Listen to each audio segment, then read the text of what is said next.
everybody. Welcome to Allegory Story. My name is Tegan Aline. My name is Melanie Nevis.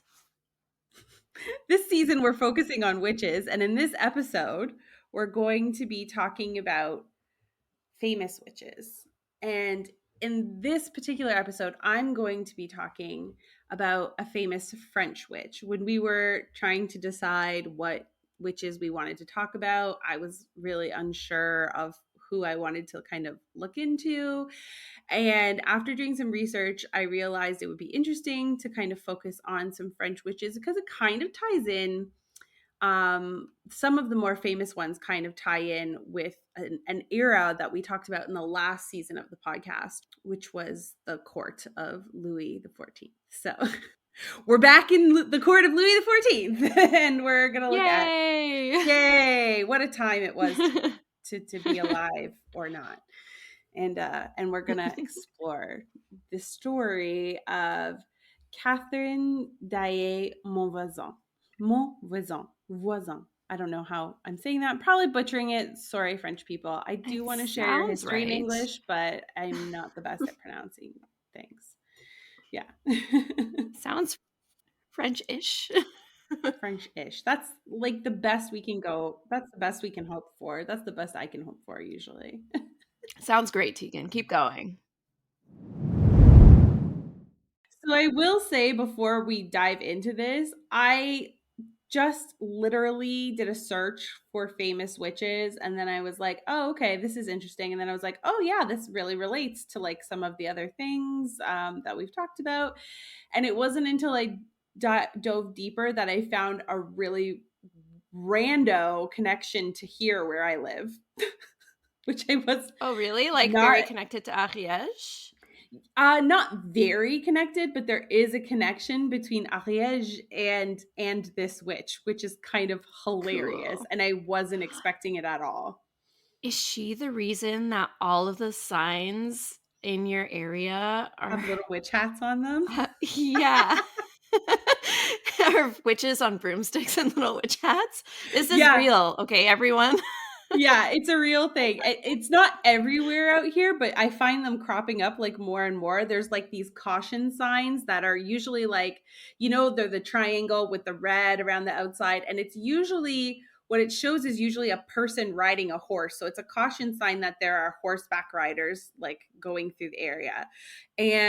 But here where I live, a lot of people have like, I don't know how they do this. It's with black tape or something, but they take the riding hat and turn it into a witch's hat. And then they add a little cat sitting on the back of the horse and just like add these little things. I'll see if I can find it. I'll post it on our Instagram, but it's so cute. I love it. It's awesome. I honestly love it. And I'm like, when I see stuff like that, I'm like, yep, see, that's why I live out here. Because it's random and wild.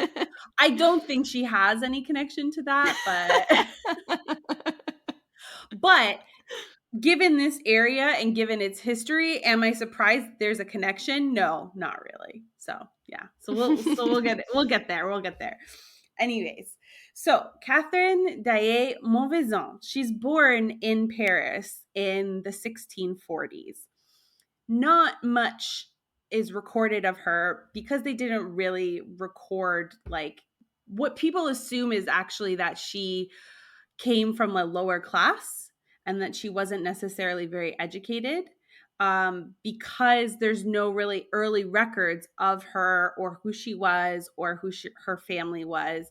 And we kind of know that like at that time, if you came from like a notable family, it might have been recorded, but not necessarily if you're like from the peasant class of people, right? Mm-hmm. Yeah. So there's not much that's known about her. However, it is said, and I have to preface all of this by saying allegedly. There is a lot of alleged stuff that's going on here, and we'll kind of like, peel all of that back through and towards the end of it. But allegedly, she starts as a fortune teller. She's trained as a fortune teller at a very young age, as early as 9 years old. And she's basically kind of working like out on the street where she's basically not acting like a beggar, but kind of just out in the street, kind of hustling. You know what I mean? Telling people, like, Mhm. give me a little bit of money and I'll tell your future. Again, there's no record of who trained her, but she became really well known in like about a 10-year period or so because her fortunes always came true. And so she started to become quite popular within her community and like the common people, for telling fortunes. When she turns 20, she marries Antoine Monvoisin, and he is a silk merchant, and he also dabbles in owning like a jewelry store. So she marries, I guess it gives me the sense that she kind of married into like what she would have perceived as maybe a better situation than the one she was in. Yeah. However, unfortunately, her husband is not a very successful businessman, and Oh. yeah, bummer. and both of his Oh, and no. both of his businesses end up going bankrupt, and they end up having to file bankruptcy like in the mid 1600s, which I'm sure really, really Ooh. sucked. At this Oh, point, she's got no. like a family of six, including her husband, including her children, and I think I also saw a reference that she also was taking care of her mother as well. So she's got a Oh, family of geez. six that she has to provide for. And this is when she really starts to think about the fact that she needs to level up her fortune telling skills and, kind of Mhm. find a way to create income for her family. She ends up being the kind of like the sole breadwinner for her entire family. Which At would have least that been pretty rare in that time. yeah, I mean it's interesting because I think we see like when you watch like historical fiction, like TV shows and books and things that are kind of based on that, they're very often they show these types of characters of these strong women who were kind of like pushed into marrying a certain person for societal reasons only to realize that he's like a gambler or he's just like bad with Yeah. money, and they end up being almost just as destitute as what they started as, so women have to find a way to take over and like whatever. So it's really interesting because right away I started to notice this kind of, I don't want to call it a trope because it's not like incredibly common, but this kind of storyline weaved into the story Developing, yeah. of this Interesting. lady, and I think that's I mean, like, it happened. These stories happened, and it's really nice to shed a light on them and appreciate them, but I think that, TV shows make it seem almost like it was more common. Maybe yeah. it was as common as we think. Maybe, like, a lot of women did kind of end up having to earn the money, but then kinda, like, hide it. Who knows? It's all pretty speculatory, but I think yeah, I think you're totally right. I think that there is quite a possibility. Women have always, I think one thing we can both agree on is that women have always had to be really resourceful Yeah, absolutely. for various different reasons. So why would that end in this context? You know what I mean? Yeah, yeah. It's kind, again, it's a speculation, but it seems like it would make sense. So Mhm, she starts to take care of her family and she needs to build a bigger client base. So she decides that she's going to take some training to become a midwife. Like at the same time, her fame as a fortune teller is rising. So she's coming into contact with different classes of society because her fortune telling skills are so good. And it's mhm. within this area where she starts to meet women from different levels in society that I feel like when it comes to babies, women have had issues with babies on one hand or the other Yeah. throughout Yeah, it doesn't matter what centuries. class you're from, it was incredibly dangerous. I mean, it still is incredibly dangerous to have a child, but we Mhm. have medical advancements now that make it safer. Right, exactly. So she's crossing paths with more and more women who have various situations, not Mhm. necessarily all black and white. And because of this, she starts to see kind of like under the surface, secretly she starts to become known for offering abortions, which is highly illegal at the time. Mm-hmm. The Catholic Church has got its claws full in on society at this point, right? So Yeah. it's Yeah. not just a mortal sin, which it is considered that, but it's also illegal. And it is said that she ends up giving more abortions than she does delivering babies. This is going to get dark. Well, no, I mean, like a lot of Foreshadowing. women, No, it's going to get dark. it's okay. Okay, cool. I'm for it. I mean, I appreciate that she was doing that stuff because a lot of women were getting pregnant and they didn't necessarily have a say in the matter. And Yes. there was no form of contraceptive that was used. But what's one So, thing about abortions that we know about society? yeah, well, society People don't shuns. like them, right? Like people Yeah. are kind of, and especially like, I'm not going to say male driven society because there are plenty of women that don't like abortions either or anti abortion. But I mean, No, but like, it's generally a man controlling a woman's right to do with what she wants with her body and what's best for her. And we know this to be true. There's a bunch of countries that are dealing with this currently that like have gone back to draconian yeah. Yeah. ways of controlling their women. There are pieces in this story that are sadly so relevant to pieces that we are hearing right now. And I also think that Yeah. was another reason why I wanted to explore it a bit more because that's how old these stories are. We're talking like frickin' Versailles, you know what I mean? Which is, it's crazy that we're regurgitating some of this stuff still to this day in like new ways, you know? Mhm.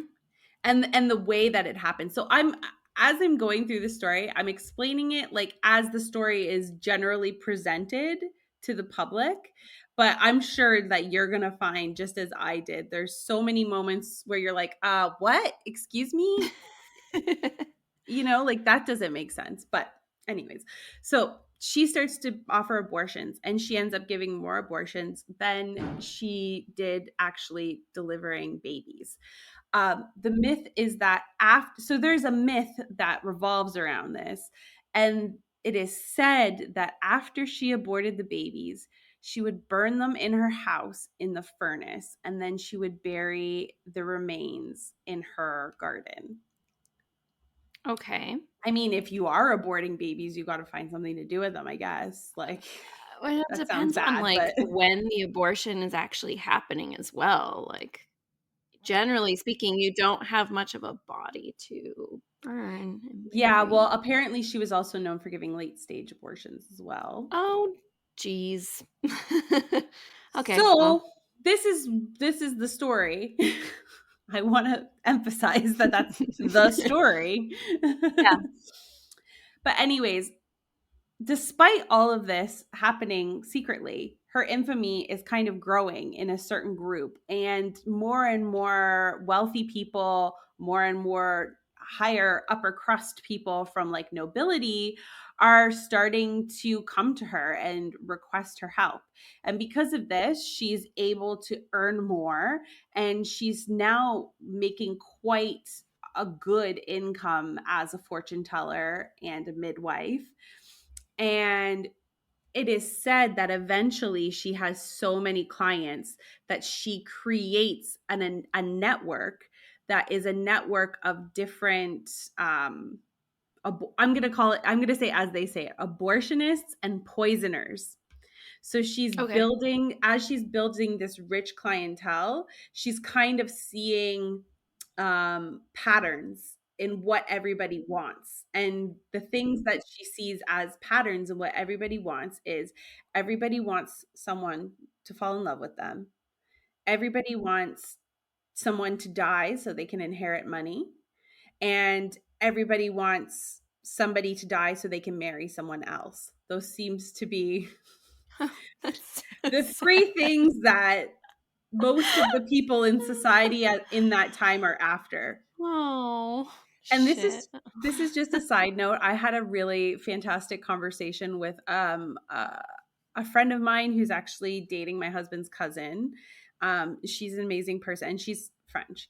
And we were talking about French culture, and she said something to me the other day about like the history of the culture being about people just going out and trying to like get what they want out of people, as opposed to Mhm. being more individualistic instead of more Right. community oriented, is kind of what she said. And when I read that, I was like, okay, well, I see what she's talking about. You hit the nail on the head there. You know what I mean? So she develops this network of people of other, I'm assuming women, but probably some men too, that can help in providing different types of poisons and abortions. Wait, so I have a question because, like, Yeah. yes, she was known for doing more abortions, I guess, and like known for poisoning and stuff like that. But if she was already a fortune teller, based on this fear of women and witches and stuff like that, I'm amazed that anyone would actually let her touch their baby and like be open to her being a midwife. I Mm. thought that they would kind of be afraid. Not everyone, Yeah, it's obviously, but I figured some people would be afraid of that. It's really interesting because while I was doing some reading on this topic, it seems like there was more. She wasn't like the only fortune teller out there. There's actually many accounts of other ones. And it Hmm. always seems to, and I wanted to talk about this because we talked about it in another episode in this season, where a lot of the times when magic starts to reemerge in later times, it's usually always circulating around the wealthy, trying to manipulate things so they can have more wealth or more love or more power. You know what I mean? Yeah, Um, yeah. so maybe because she's kind of moving in the upper crusts of society, like maybe they don't see Okay. her as such a threat. I don't really I mean it's speculation. I can't know for sure, but it's interesting cuz she's not the only one. Like there are other people that exist doing Interesting. similar things, and they find the fortune telling.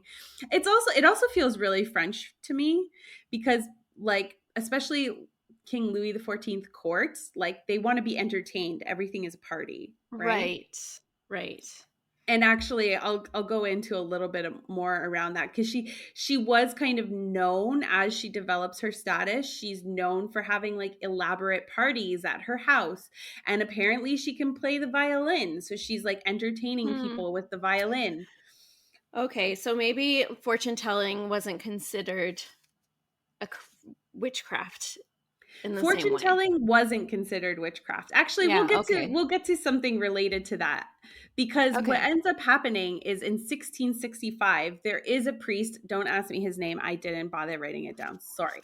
Um, in 1665, there is a priest of an order that starts to question her abilities. And he thinks her fortune telling is kind of dangerous. So I think the way that we're reading it is not necessarily the way it might have gone down at the time. So I think what happens is that she's presented in society. The front is that she does fortune telling, and she is a good fortune teller.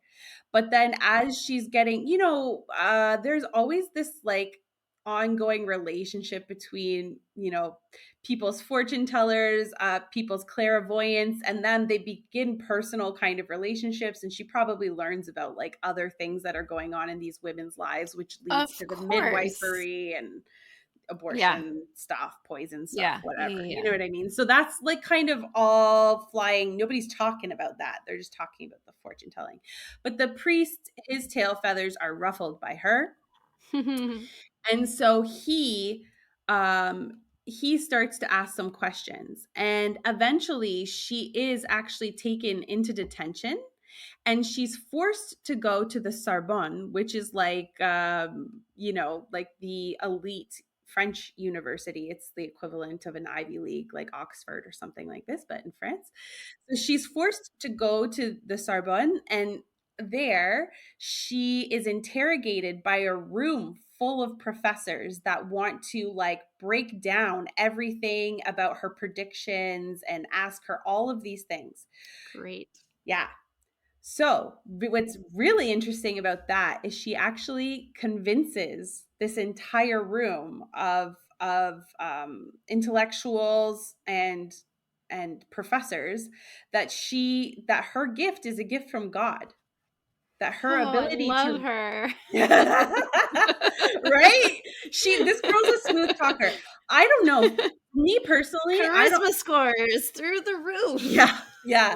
I can't imagine that. I mean, like, if she did come from like a lower class of society, she must have come from like a really interesting network of people that knew the arts, fortune telling, all of these things, like their skill sets in order to like impress people. And I feel like Mhm. wherever she came from, she must have known like the way to use these to manipulate society to like get status, is kind of like what I see. But I don't think that's necessarily Yeah. like a bad thing, especially in that No, period of that's time. making no, I think that's just making do and, like, making your life work for Making you. lemonade. Yeah, making lemonade. Yeah. Pretty She much. had the best lemonade stand on the block, you know? So she convinces all of these people, all of these men at the Sorbonne, that her fortune telling is actually a gift from God. And because of this, she's released and she's allowed to continue her work as a fortune teller. So you can imagine this, even like this also adds to her persona of who she is, right? Mhm. And as she's going through this process, she starts to become like, she starts to try to embody things to give her a sense of mysticism. So there's even a note about the fact that at one point she paid like an exorbitant amount of money at that time to create a gown made out of crimson red velvet with like gold embroidered eagles on it. And Okay. anytime, yeah, get really, really elaborate with it, so that anytime she was practicing with her higher level clients or whatever, she would come out in this outfit and she would just look like this like embodied divinity. And I also think that's really, dressing for the part in a way, which is a term we use a lot, but it's a really interesting that she was doing that to kind of add to her status, and it worked. It worked. That's a really great marketing ploy.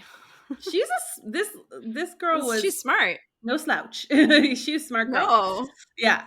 So by the late 1600s, her clientele is basically all French aristocracy. And because of this, she's hosting a lot of these parties, which is a great way to network. And she's playing the violin. Again, like, how do you learn how to play the violin if you haven't had like a lot of training in the violin as a child, kind of growing up, you know? And so she's entertaining them, and she's entertaining them in her garden. I mean, what Mm. I'm trying to say about the violin is that you don't think that there's going to be many people just trying to peddle fortunes on the street that are also learning violin, you know? Like, how did Not she? necessarily. I mean, some people are just, like, very musically inclined and then will just I pick feel things up. that the midwifery all and the violin practice kind of indicates that she must have learned more than just fortune telling when she was Mhm. young. You know what I Yeah, you she know what I had to mean? have.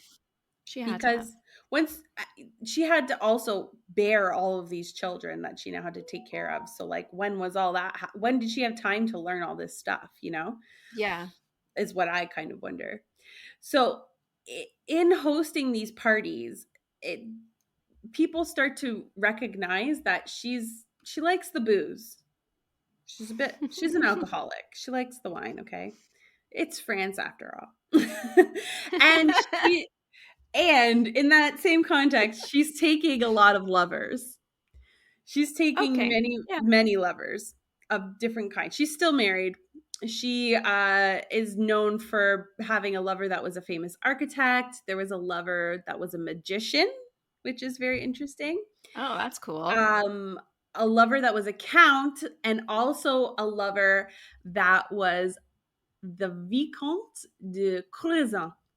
And that is where the connection to where I live comes into play, because the Viscount de Um, Crozon is like the part of the Pyrenees, specifically where I live. And yeah. his connection is to Foix, which I think I think you and Oh, I we kind of went drove by through there, yeah. Yeah. that big castle there. Yeah. So A big his castle, connection, yeah. yeah.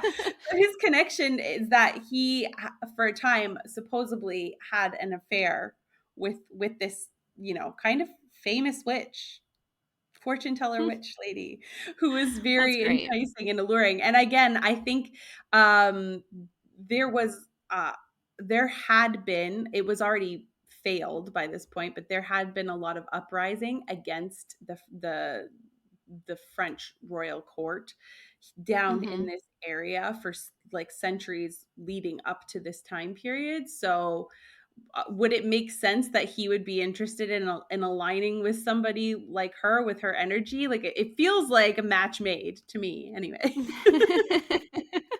Can't know for sure. Maybe I'll start writing my own fiction.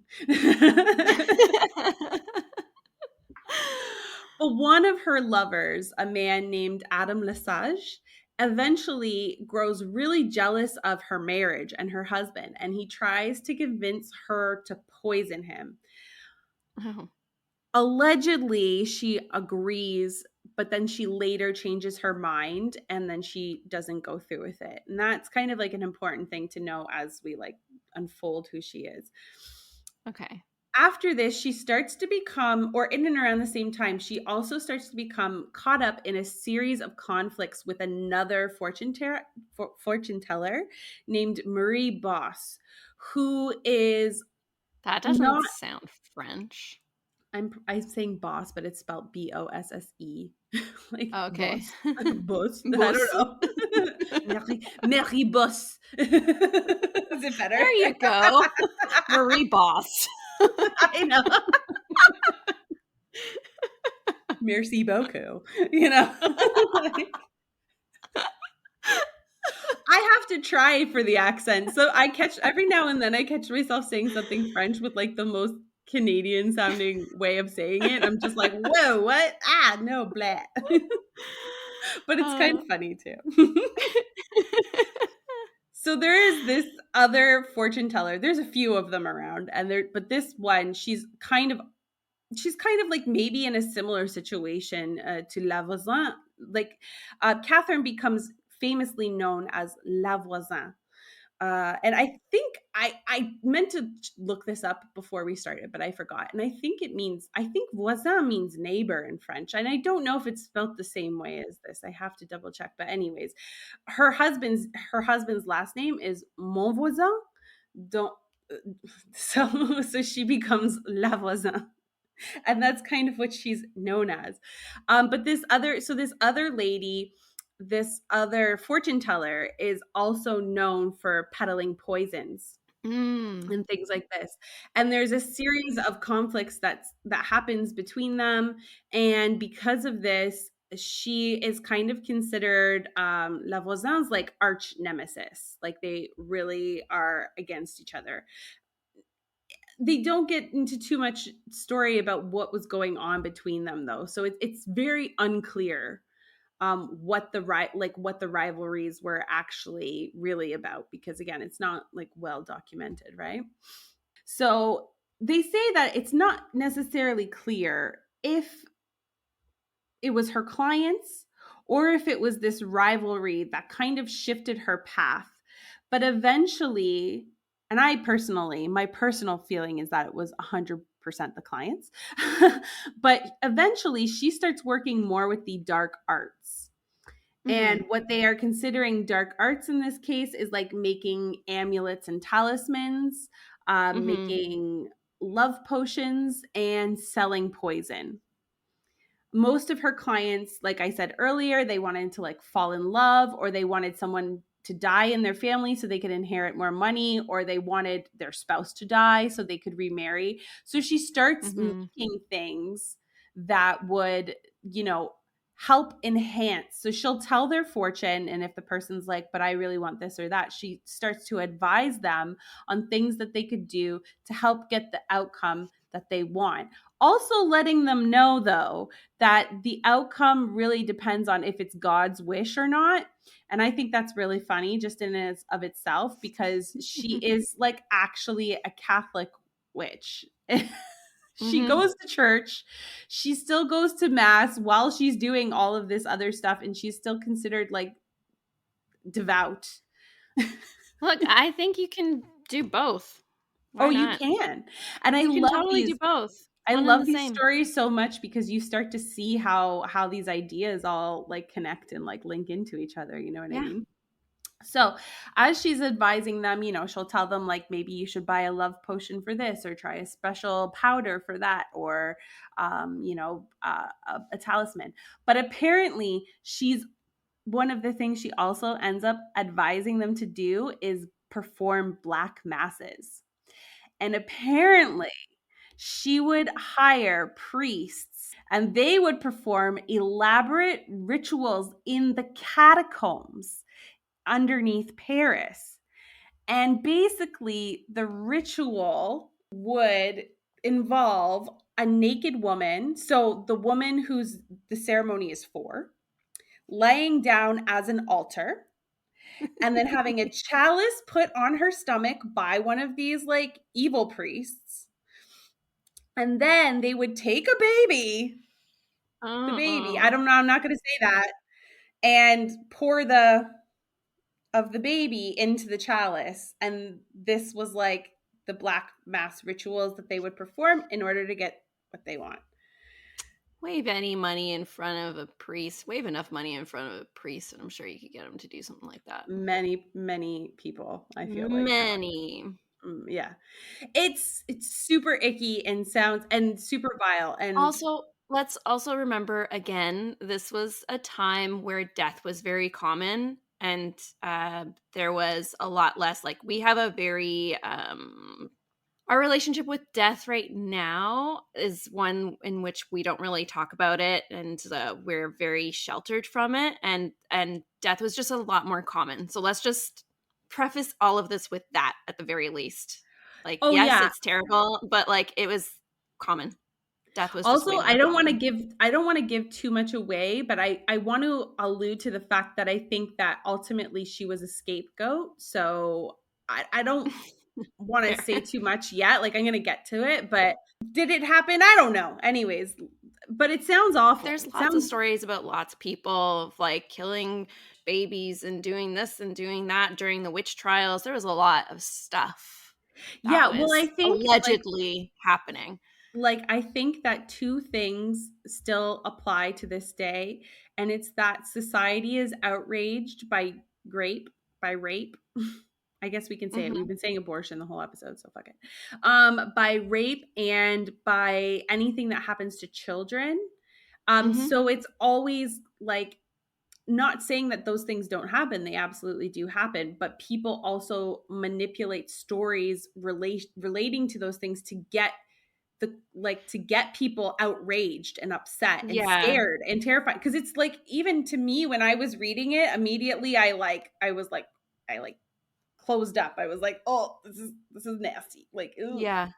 Like I don't really believe in the devil or anything, but a concept of a black mass still makes me, like uneasy. Mhm. You know what I mean? Yeah. So, and that just goes to show, So this is what they say was going on.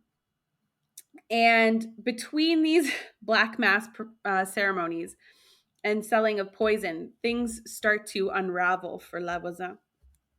And in 1667 is really where it starts to happen because she is hired by a member of King Louis XIV's court, Madame Montspin, Montspin, Madame de Montspin. Man, I hope I'm saying that right. Probably not. Sorry. I don't think I said that right. But anyway, she is hired by this woman because this woman really, really wants the king to fall in love with her. So she enlists La Voisin to help her with aphrodisiacs and performing black masses to win him over. And it Mhm. works because in the same year, she becomes his like official mistress. Ah, okay. High hopes. Yeah. Okay. But we all know, I mean, if you know even a little bit about that era, we kind of know King Louis XIV was a man of many women And Yeah, he got around too. Kind of like yeah, Zeus. yeah, very Zeus-like. He definitely got around, dipped his quill in a many a I, ink pot, if you know what I mean. Gee, I wonder why everybody needed to have abortions. Like, just look at this society of these upper crust people. I wonder why she was giving everyone abortions all the time. Like, you know what I well, that's mean? just it. Like, I think, can you imagine how out of control the population would have been? And like, Oh yeah, there because wasn't enough to everybody's just support. having affairs with everyone, and there's no contraception or concept of contraception. So they're all young. So these girls are getting pregnant and STDs and God knows what, like all over the place. I can only imagine the level You know, of there's a part of me that wants to be like, oh, it sounds so French, but also that just happened in every royal court. yeah. Even for me, It's such a stereotype. it is such a French stereotype, and I mean, like, I don't know. It's their history. It seems like it was Yeah. a real thing for a very, very long time. It's But cliches come from somewhere.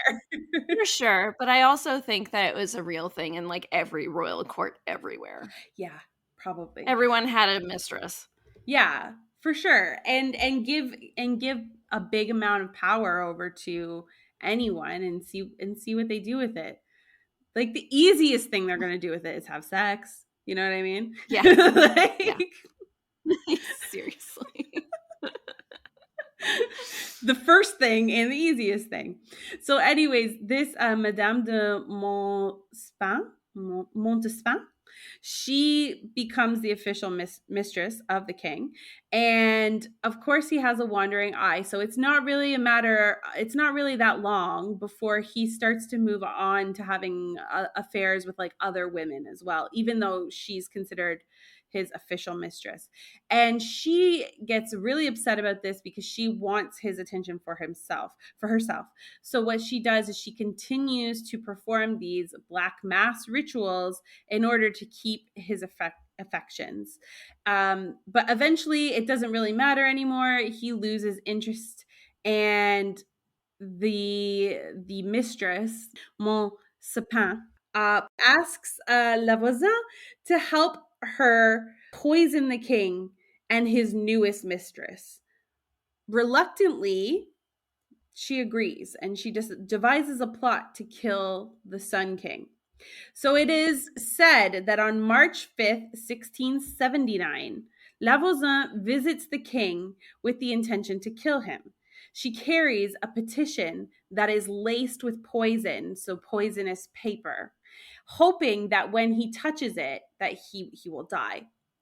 Inevitably, the plot fails because the king was receiving too many petitions at his this time. There was unrest, and he doesn't end up handling any of them. So Hmm. this plot never is fully lived. It never fully follows through. Oddly enough, a week after this incident, Lavoisin is arrested by the police. And the police don't know anything about the plot about killing the king. But the reason she is arrested is because there is a big investigation going on. And this is actually really, really interesting. There is a very famous incident in French history called the Affair of Poisons. It's a big murder scandal that happens in 1677. And I mean, like, I can read kind of exactly what happened, but fundamentally, it's a bunch of rich people trying to poison each other again to get money or to hook up with someone. Like, Oh my God. but what This is happens? a soap opera. It is Okay. such a soap opera. It's such a So soap opera.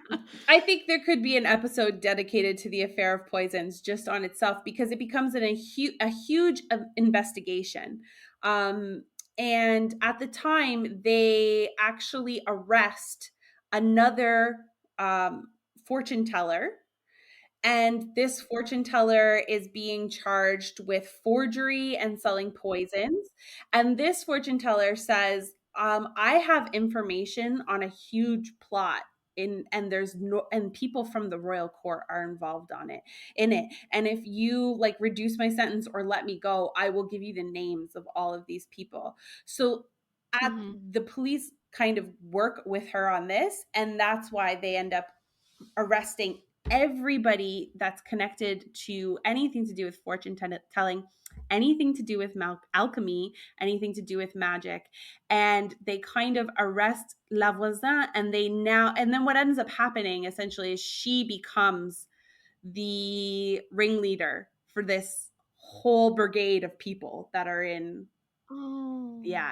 involved in all of this stuff So because she of this yeah, she network. just needed to go they needed to make an example of someone. Well, I think there probably is. If I had to guess, if I always like to look at extreme things in history and then be like, what is the most likely common balance thing? If I had to guess, she probably did know people that sold poison, that she referred them For to. She sure. probably did know other people that would help with abortions that she referred them to. Yeah. So they kind of like make her the central point because she's very rich now. She's very Mhm. famous, and she does know the king, and everybody knows she has some higher level clients.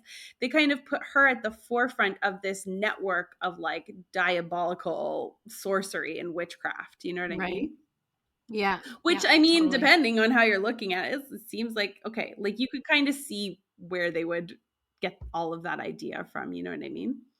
So the police are tasked with investigating. And once they kind of go down the rabbit hole of looking into all of these people, now all of these accusations of witchcraft, murder, abduction, and satanic rituals are just kind of like being thrown all over the place.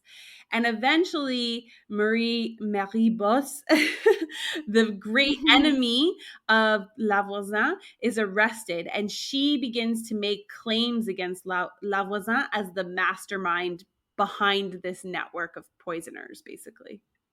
Okay. I love that, network of Interesting. poisoners. I feel like that could be a cool book name or band name. But it is said that unlike her counterparts, unlike her colleagues, she wasn't actually tortured like everybody else. Because maybe it's because she had a higher level of status in society at this point, but because they knew that she was an alcoholic, instead of torturing her, apparently they just plied her with alcohol Oh. for like months. Like Oh. they drank her hard. Yeah, they made her drink hard in order to elicit a confession out of her, and so she would like her tongue would Right. loosen. So originally in the beginning, she denies all of these claims, and she says that, you know, she referred people to Marie Bus for poisons, and maybe she Mhm. did stuff like that. But after like a couple of months of interrogation, I think the investigation starts in February, and then she is arrested a little bit after that, and then she's like detained up until about October, I think, is where she starts to change her tune. So in and about Right. October, she starts to um, admit to selling poisons and magical services to several notable people and several Mhm. nobles, including some in the court. And after this, she refuses to disclose. So I think she's a very smart woman. She knows she shouldn't say too much, but I guess if you're being pressed for like so long, eventually you're gonna Eventually you're probably gonna say crack. something and say something that they Yeah. can use, right? But there Yeah. is something that she's kind of famous for saying at this time, which is interesting. And she said something to the effect of Paris is full of this kind of thing, and there's an infinite number of people engaged in this evil trade. So she's definitely trying to say, like, y'all are shady and there's a market for it. That's why we Yeah. exist doing what we do, you Yeah. know? That's fair. Yeah. So though she admits to some involvement, they don't consider her actions equal to those of actions that would require the death penalty. So all of a sudden, this is the moment where they start to shift the focus to this concept of abortions. And then Mhm. that's when all of these stories about the Black Mass and the abortions and her having like a plethora of access to children, like dead or alive or whatever, starts to Mhm. that's when these stories start to be created. Of course, she Right. she denies all of them. um and there was a big lack of evidence actually against her. But still, on February 17th, on February 17th, she's tried and she's convicted of witchcraft. And Of on course. the 22nd of February, this is now 1680 at the time, she is burnt alive at the stake at Place de Grève in Paris. So apparently, when she was, I don't know, there's all of these kind of like things surfacing around even the day that she was hung, because apparently the week before she was killed, she was tortured and her legs were like squished and broken. But then people saw her walking around like she was fine, which kind of leads to this idea that she was a witch that could magically heal herself. And Mm-hmm. when she was brought to the pyre, she was actually seen like trying to push the police off of her and trying to fight. She was fighting until the last minute and trying to kick the hay like away from her, because she didn't want to be burned alive, but she was actually burned No. alive. And what I think is really weird is after her death, the truth was revealed. So all of these Which things that was. all of these things that we take as part of the story now. So the black masses, her working with this famous lover of the king, all of her clients, like there's a list of the names of the different clients that she had from the court.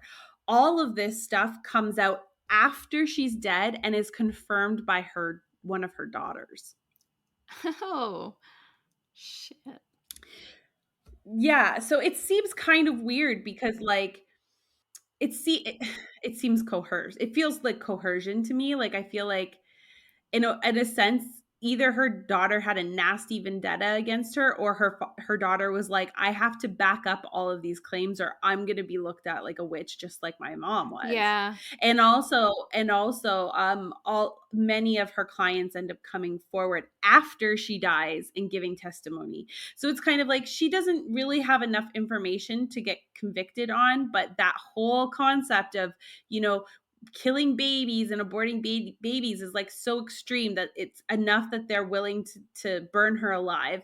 And then afterwards, all of these rich people and her own family are going around being like, oh yeah, all of that happened. Oh yeah, look, this was like, and there was this plot to kill the king as well, and there was this and that, and so like all of this stories about all of her shady dealings actually come out after she's already dead.